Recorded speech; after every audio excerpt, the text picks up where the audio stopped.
Hello everyone and welcome to Teamfight and Tactics. I am ImpetuousPanda, part of the Rising Legends broadcast team, and I'm joined today by KevinParker, not the lead singer of Tame Impala. I know that's kind of the elephant in the room the moment we start this interview, but actually a very good, very talented, and very accomplished German TFT player. KevinParker, how are you doing? Thank you. I'm great. Thanks for having me. So right off the bat, for players that don't know you, just to get kind of an idea, you've been playing TFT for a very long time. You've been accomplished on ladder and in tournaments. I know this set 8, you were the first to reach Challenger in EU West. But run us through kind of outside of TFT, what is your backstory? Whatever you want to share with us in terms of, are you studying, are you working, is TFT your main thing? Any kind of backstory, where you're from, your age, for example. Yeah, so I'm 21 years old right now. I started playing in set 1. Honestly, I'm not even that sure how long TFT has been out already. Like when set 1 came out, I think I was like 18 years old. So like just after school, basically. Before that, I was playing Hearthstone and High Legend as well. So, and before that, I was playing League, but not that successfully. I was like Diamond 4 most of the time. But yeah, I always wanted to like play games competitively, or not as a career path. Like at first I just enjoyed playing games competitively in my free time, and then when TFT came out in set 1, I already peaked rank 9. After Kai'Sa came out. I was a Kai'Sa spammer after she was released. And yeah, I loved the game from the beginning, basically. At first, I didn't want to try it because I hadn't tried Dota Auto Chess, and a lot of people came to TFT from that. But, you know, since I played League and I watched Dog a lot because I was a Hearthstone player, he was like my favorite streamer, and he started playing TFT, and he made the game look really fun, along with like Skara and Keen as well. I watched a lot. Yeah, and so I started playing it, and I started playing it a lot, quite fast. and then run us through kind of starting in set 1, your accomplishments in terms of every set, and when that kind of changed from, hey, I enjoy the game a lot, I'm playing casually, I'm good, but there's no tournaments yet, there's no real scene, I know I'm not gonna make a living out of this. When did that flip switch? When did you start saying, hey, I can actually dedicate more time to this and actually get some results or some returns on this time invested? Yeah, so I started streaming in set 5, and at first I started streaming in English, and I didn't really have a lot of viewers for like the first 2 months, because I think when you're streaming in English, it's like way harder to get recognized than when you're streaming in your native language that from the country that you're from, because yeah, like there were some people from the German community, like Manio, for example, who were telling me like there's kind of there are not that many like really high rank German streamers, so that if I would start streaming in German, I would probably get more viewers faster. And from then on, it was like 10 viewers at first, and then a couple of weeks later it was like almost 50, and then like a month or 2 later it was already 100. And yeah, it happened really fast, honestly. And then I kind of realized, you know, because I didn't really have a plan what I wanted to do in life, you know, I was a little bit clueless. And then yeah, it was like the perfect opportunity, and I'm glad to say that, you know, I can live off of it. And from a competitive standpoint, not just from a content standpoint and streaming, but from actually competing, run me through the different sets, starting at, you know, set 1, set 2. You mentioned you were ranked 9. I know you've been pretty much ranked 1 on many different sets, and if not ranked 1, you've been among the top 10, top 20 on ladder, which is a very difficult thing to do, of course, every single set. I think it shows your consistency. But run me through your kind of your achievements, the things that you want to highlight the most in terms of what you've accomplished in TFT. So at the end of set 4, I played my first competitive tournament, basically. It was called the Star Cup, like a European tournament where I think the top 4 players of most of the bigger EU regions were like invited to this tournament. For example, Wet Jungler was playing in it as well from Germany. And Loros as well. And yeah, it was like cast by a German streamer that I know, or not streamer, like caster. Like honestly, we call him like the father of the German community. He's like, yeah, he's one of the goats for sure. So that's when I played my first tournament, and then I was saying like I might start streaming soon, because at the time I was playing on like a really old laptop, and my FPS was like really bad and everything. So like when I was starting with TFT, I was playing on a really bad computer. But then fortunately, my mom paid for like a really good gaming PC. I'm still very grateful for that. And then I was able to pursue TFT, yeah, more competitively, more passionately in every way. And this tournament was your first kind of real competitive experience in esports, not just in TFT, but in the past. I know you mentioned you played League of Legends, Hearthstone. I assume more of a casual competitive like ladder and all this, but not actual tournaments. So how was this experience for you? Playing the tournament, did you feel all of a sudden these nerves or jitters of actually competing against players that you know are very good as well? What was the overall experience like? Oh yeah, I was really nervous during my first tournament, and I didn't really perform well either. I think I only top 4'd once in 6 games or 8. I don't even remember. It was so long ago. But yeah, I was definitely really nervous, making a lot of mistakes for sure. I haven't really thought about that for a while, but yeah, thinking back to how I played that tournament to like comparing it how I play tournaments these days, I've definitely gained a lot of confidence. But I've played like infinite tournaments since then, so it should be the case, right? And where do you think you leveled up from, making the tournaments, competing at a high level, and then to actually being one of the favorites in these tournaments? Players are actually fearing you instead of you fearing them. When do you think that changed? Was it set 6, set 7? I know set 7 already. I was casting and you were in GSCs. This set, of course, performed very well in the first GSC. When did that kind of next level happen for you? I think it was only last set, the last Golden Spatula Cup, the third one. I got 6th place in that one. And the Golden Spatula Cup before that, I unfortunately overslept. I remember that one. Yeah, that's for sure. Yeah, and like that set, I was extremely close to getting to regionals. I was like two ladder points off. Max, another German player, he beat me by like 2 points in snapshots, and then in terms of GSC points, I was like 4 points off or something. So yeah, it was really close. But since I got 6th place there, I think people see me as a better tournament player or a threat in tournaments maybe. Especially like the last GSC, I went what was it? I think 12th or something. And my day started off pretty well too. And yeah, maybe also the hitting first challenger, like 170 LP or something ahead. I think it kind of got around that that happened, so people have been hearing about me a little more this set. And from my perspective, seeing you as a player, it seemed to me you were already a menace on ladder, and the kind of the tournament success came a little bit later. What do you think the differences is, and why do you think you were better suited to do very well on ladder and be not just a top player, but maybe one of the absolute best? And then in tournaments, that success came a little bit later, as you mentioned, at the end of set 7 and now in set 8. Oh, I'm sorry. Can you ask again? The difference between ladder and tournaments, basically. In my opinion, or at least from my perspective, it seemed like you were doing just much better on ladder first, and then the tournament success came a little bit later, a little bit more delayed. Was there a reason for this, or do you think it's just kind of sample size and variance in TFT? Oh yeah, for a long time I didn't really consider myself, and I don't think a lot of people considered me to be that either, to be a good tournament player. Like I was more known as a ladder warrior, I guess, or most of the tournaments I participated in at first, I don't think I only got day 3 like once, and I placed really low there, and that kind of changed a little bit last set.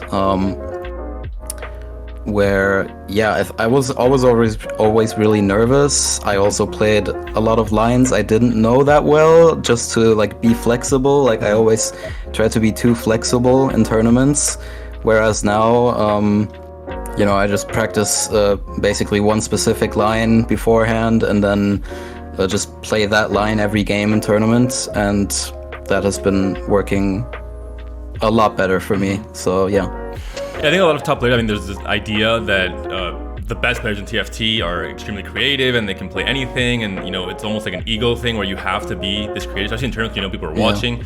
You can't just play one thing or one trick thing or one trick kind of an AD tree or an AP tree. You're forced into playing a lot more, whereas ladder, it seems like it's more about execution, more about knowing exactly what the strongest things are, and trying to not force these things, but force at least a few different paths every single game, and finding success that way. So I do think it's an interesting topic to talk about with top players, the battle between ego and actually what ends up really working in tournaments. Which, there's always going to be something that's a little bit stronger than everything else in any balance patch. So it's an interesting thing you mentioned for sure.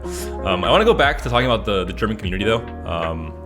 Coming back into, you talk about Mourinho telling you to start streaming in German. Already you seem to have friendships with the German player. Talk about the father of TFT, the German caster as well in set 4. Overall, what was your experience at first starting to talk to other top German players? Was there this camaraderie, everyone's from the same country, we're all trying to move in the same direction together? Or where do you think there was kind of these rifts within the community?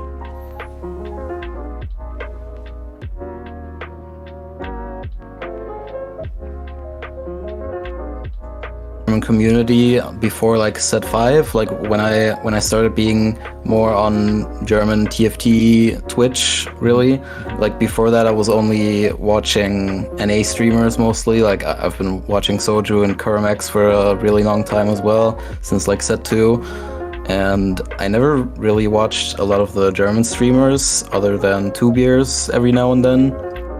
And then when I started streaming myself, I got to know all the other people in the community, and now this is the 4th German TRC that we're playing right now, and I feel like every TRC or like every finale of the TRC, because it's always a LAN event, we like all come together and get to know each other more and more. For example, Salvi I met the first time like a year ago, and that to me was kind of surreal as well. Like Salvi is a legend to me, not to be a kiss ass or anything, but yeah. I think to you and to a lot of people in European or in TFT and EMEA, sure, because he's been here since the very beginning alongside players like Dark Hydra and Fluffy and Gunmei, and he's been at the forefront of ladder results, of tournament results internationally even. So I get why. That makes a lot of sense. You're talking about TRCs though, Kevin. Can you quickly explain to our viewers, we know the TRCs are kind of the regional competitions. Some regions have had TRCs for longer. The Pole Hilter League has been going on for, I think, since set 6, for example, with a very structured LAN events as well, a very kind of, let's say, professional setup. Last set, a lot of other regions started catching up, like the Hex League in France, the Spanish level ups, and the Master Cups and the Flash Cups in Spain as well. But the German format, and pretty much all the formats are all a tiny bit different. Can you run me through how the German TRC works? Who qualifies? How many games you play, etc.? Yeah. So the first one was, the first ESL Meisterschaft was in 6.5, and then ever since then it's been like every 4 months basically. And so there's open qualifiers that everyone who lives in the DACH region can sign up to. And then, there's the open qualifiers. You have to get into the top 12, which means you need like a really, really good average, like 2.0 or something to get into that top 12. And then there's the closed qualifier, where all the people who qualified from the open qualifiers play against each other, which is 46 people, 64, I mean. Is there any entry through ladder at all, or is it only through this open qualifier? No, it's only through that open qualifier, but there's no rank lock or anything, so literally everyone can try. And there's no passing over from one last TRC to the next in terms of like maybe top 4s of 6.5, or already get the bypass. Oh no, there is the first 8 players, so the first 8 players always get to the finale, and those who reach the finale stay in the league, basically. Gotcha. So they will also play next season. I imagine the finale would be definitely a little bit scary because everyone knows, small sample size of a tournament, open qualifier, like you're mentioning, getting a 2.0 average is something very difficult. So having that consistency, if you have a bad day, it could just ruin your entire kind of split. But guys, I hear that's how it works. And you mentioned there's LAN events as well at the very end of this, organized by ESL. You mentioned a little bit about meeting Salvi, but overall, how's the experience? Do you think it's a big upside? Not every TRC has a LAN event. Ultraliga does in Poland. It happens here in Warsaw. But overall, what's your experience with LAN events?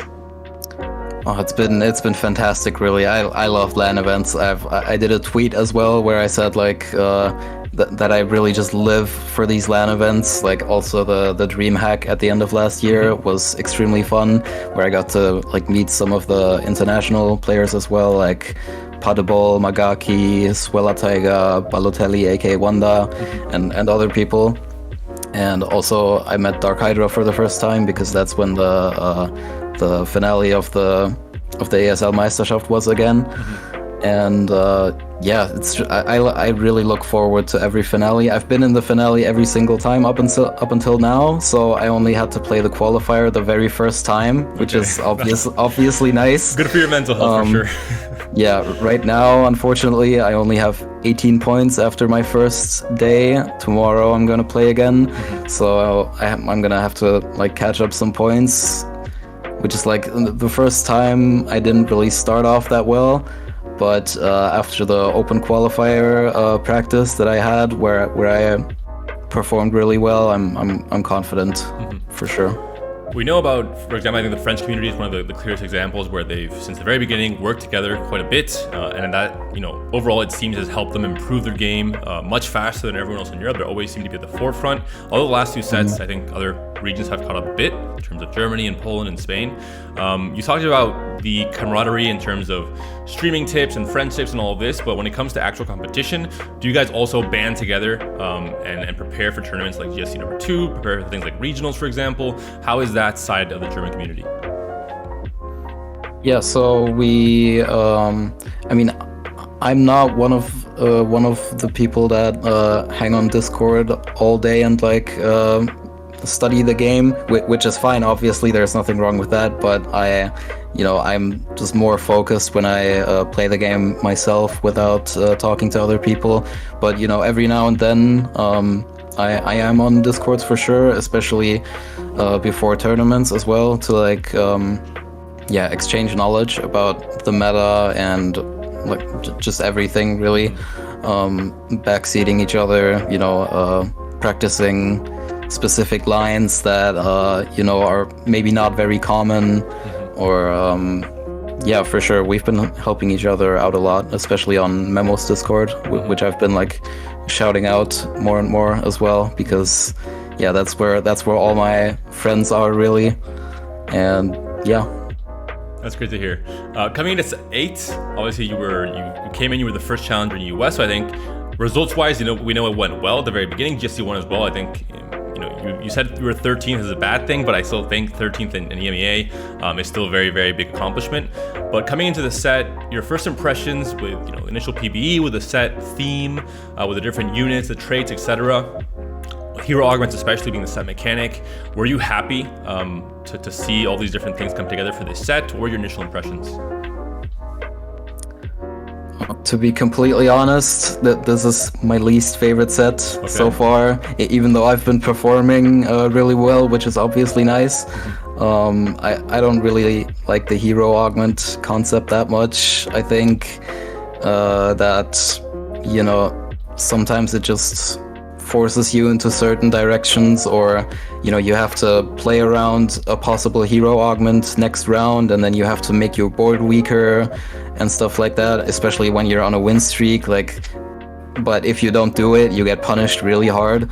Also, sometimes it forces you into reroll lines, which I don't really enjoy that much. Like, I'm more of a level and flex type of player than commit to a reroll comp early game and just force that, which sometimes you just have to do in this set, which is kind of my least favorite part of it. And has that opinion changed as we've moved through the set? Do you think, obviously the balance has gotten better? It almost always tends to as you move along and you start getting, everything more fine-tuned. Has your opinion changed coming into the end of this set and now maybe going to set 8.5 with the changes you've seen overall? I think when they introduced the 4 rerolls that are also separate from the normal reroll for other augments, since then it's been a lot better. Like you can almost always get one of the augments that are good for your certain spot, and I think that has been helping out the set quite a lot. Before that, it was really just hit or miss in terms of hero augments, I think. And yeah, since then it's been definitely feeling a lot better and just a lot more rewarding to be flexible and consider different options as well. Now that you have 15 hero augments in total that you can choose from, it's definitely a lot more comfortable to play with. We talked about your individual results on ladder and tournaments have been, definitely above average, and I think you can be quite happy with everything. But also the German results have also been pretty fantastic throughout this set. I think one of our casters, Makes, is very happy because we've seen many more players qualifying to GSCs in the first place. We've seen ladder dominated the entire set. There's been pretty much 4 or 5 German players in the top 10. I think Germany can pretty much say they've been the most dominant country when it comes to ladder performance with players like Solgasang and Wet Jungler and King Dan's and Dark Hydra and qualified in tournaments as well. So big names coming back, Solvi still being there, of course. Do you think something has changed drastically? Do you think it's just a lot more of the German players, top players, being interested in being kind of competitive? What do you think the reason is for this big upsurge in the German players? So I think one of the reasons is definitely the ESL Meisterschaft, the German TRC. Maybe not. Maybe it's not like people think, okay, there's the ESL Meisterschaft now, so now I'm gonna try hard.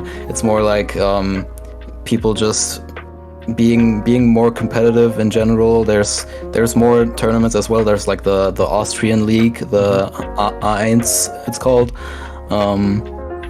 and yeah, I just think, especially because there's like a wider range of German streamers now as well, German TFT streamers, and there's more people on Twitch just in general as well. Yeah, I think it's just been like across maybe the last year or the last 9 or 10 months, it's just been, we've just been coming together and sharing everything about the game, really, and that's probably where a lot of that comes from. You think this trend will continue all the way into the regional finals at the end of the set? Because set 7, I'm not sure exactly the number, but I know it was surprisingly low, or very few German players qualified to the regional finals, and also to Worlds. It's been a while since German players made it to Worlds, if I'm not mistaken. Do you think this trend in the first GSC from ladder snapshots will continue on throughout the rest of the set? Well, I think Zolo is making it through the snapshots probably. If he doesn't, I think it's gotten kind of close actually. I saw one of the Twitter posts where they show the snapshot points, and I think he has to really try hard next set as well, like the 8.5 snapshots to get there, because double Enzo Sex and a couple other players are really close to that top 4. Maybe Lesha can get there as well, because he's been ranked 1 for a while, and if he tryhards next set, he can definitely get there as well. But I think apart from the snapshots, we have German players who definitely have a chance of qualifying through the GSC points as well, myself included. If I get day 3 on the next GSC, I'm probably going to make it to regionals.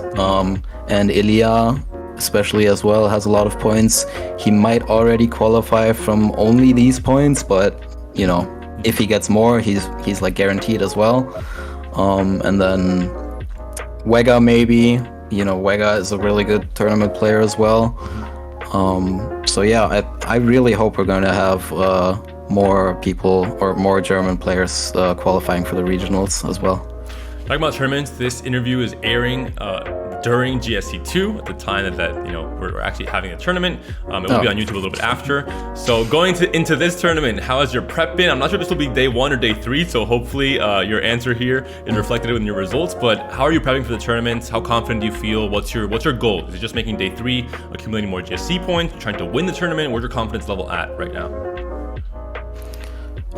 It's good. The one thing is, obviously, there was a new patch today, which is Wednesday when we're recording this. And the one problem is I don't want to play this patch that much because tomorrow I'm still playing the German TRC on the old patch. Ooh, okay. Yeah, that's kind of rough. And then I basically have only... I'm going to have to play this patch a little bit because, I kind of have to because GSC is kind of more important.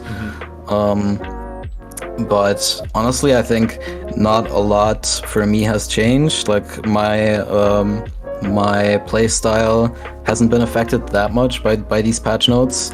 I think there were a lot of quality of life changes as well in terms of augments and everything. And orb distribution, item distribution, that kind of thing, which is nice to see. So, you might not get griefed by item distribution in GSC, which would be nice, of course. But yeah, I'm probably not going to play this patch too much, but yeah, I don't think it has affected my playstyle that much, which is like AD, sure shot lines or Belveth lines, fast level 8 type of playstyle. Yeah, I think overall the silver lining is that the patch, mostly it's the same lines that are playable, just there's some differences in the lines in terms of how you play them out, but nothing has changed too drastically compared to the last 2 patches, which were completely different, from going from AD to now AP being very, very viable, etc. So at least you have that on your side. Also, I think Jax is gonna make a big comeback. Reading the patch notes, it seems like there was 5-6 different things that were trying to say, hey, maybe you should consider playing Jax in a more serious way in this tournament.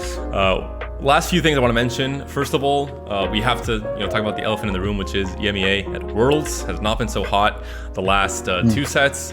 Obviously, Germans they can just say, oh no, we weren't there, so it doesn't matter for us. But what do you think the reason for this is? Do you think it's just small sample size? Do you think, I talked to other players in these interviews, and I mentioned the idea of maybe having European players play more, kind of prepare more together, and kind of join past the rivalries that there are between France and Spain and all the big regions going into the last few weeks of the set, going into Worlds. Do you think this is a big difference? What do you think the reason is for the lack of success for Europe? I mean, it's kind of hard to say at the end of the day because it's a variance game, and yeah, there's a lot of pressure. Obviously, I can't look into the heads of the players, but there can be many reasons. I think TFT, there's just a lot of different aspects to it. Like the mental aspect is obviously a big part as well. And obviously, I don't really know either how well the players were prepared, if they played scrims or studied VODs or anything. I think that is a really big part of preparing for a tournament, though, especially not to just look at VODs from players from your own region, but also from other regions like China, for example, or even NA. I watched the mid-set finale VOD the other day, right before the open qualifier, and I really learned from it, and people, when I mentioned that on stream that I watched the VOD of that, people were saying NA, learning from NA, Keck W. I don't really believe in that kind of thing. I think there's great players in every region, and you can learn from everyone, really.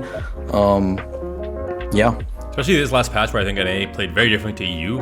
EU favored AP a lot more, whereas NA had still a lot of players favoring AD lines and almost a majority of players in lobbies, which is very different to the challenger lobbies in EU West, for example. So I think that's even more the case. You have to start thinking, why are these players favoring this, and why is it so different? And you can definitely learn things. So yeah, I definitely agree with you there. We're ending the interview, Kevin, but I want to give you a chance to give any shout outs you want to give to any players, anyone in general, any friendships that you want to shout out that have made you the player you are today, that have made you find the success that you've had as a player and maybe as a person as well. well? Yeah, well, this might take a while, but yeah. Take your time. First of all, shout out to my mom. First things first, because yeah, as I mentioned, she paid for my PC and she's been my day one supporter basically. And then shout out to my real life friends as well who have been supporting me in my journey. And then shout out to Memo and his Discord. And everyone on there, Wega, Max, Zaza, Löscha, Dark Hydra as well. Shout out to Salvi. Shout out to Nomi, Manio, Two Beers, and just, yeah, the entire German community, really. That's good to hear, and I guess also seeing the panda in the back of your room there, I guess that must be your favorite caster. Clearly, it's a nod to myself, Kevin. So thank you for including me in your shoutouts. Well, I love it. It's a great plushie for sure. Thanks so much, Kevin, for joining for Teamfight Intact. I think it's great hearing more about you, learning more about you as a person, and not just as a player. You've been popping off the set, and I really hope you can continue this trend coming into this tournament, GSC 2, but also GSC 3 at the end of 8.5. Regionals and maybe even Worlds, a man can dream, and hopefully we get to see some German players making it there as well. I know Makes would be happy to see that. So thank you so much, Kevin, for your time. Yeah, thank you so much for having me.